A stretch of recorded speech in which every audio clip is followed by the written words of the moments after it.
Good morning, this Wednesday, the 2nd of November. I'm Sophia Mavridis, a market analyst with Bell Direct. Well, the market wasn't too fazed by the RBA's 25 basis point rate hike yesterday as the ASX rallied 1.65% higher. All industry sectors closed with gains, with materials, utilities and real estate in the lead.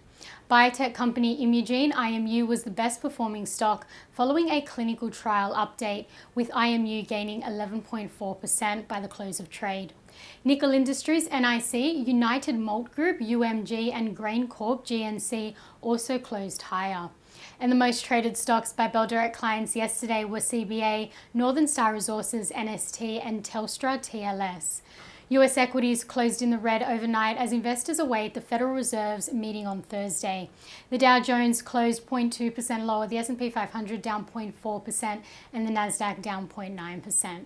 As for what to watch today, the futures are suggesting the Australian market will open flat this morning as investors wait on the Fed's decision tomorrow morning.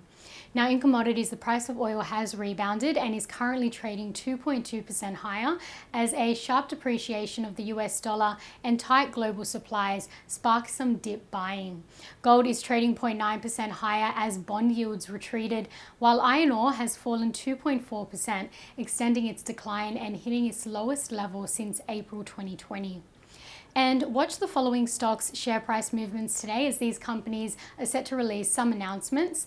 Amcor AMC will release its quarterly earnings today, and Goodman Group GMC will also deliver a quarterly report. And Domino's Pizza DMP is set to hold its AGM today. And Event Hospitality and Entertainment, EVT, is set to go ex-dividend today, so this may see its share price fall as investors take their profits.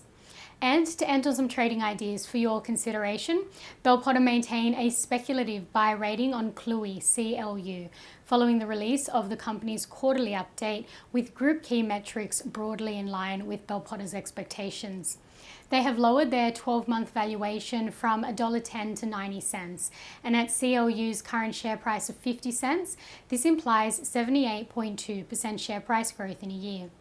And Trading Central have identified a bullish signal in Qantas, QAN, indicating that the stock price may rise from the close of $6 to the range of $6.75 to $6.90 over 9 days, according to the standard principles of technical analysis. And that's all for this morning. I'm Sophia Mavridis with Bell Direct. Have a great day and happy trading.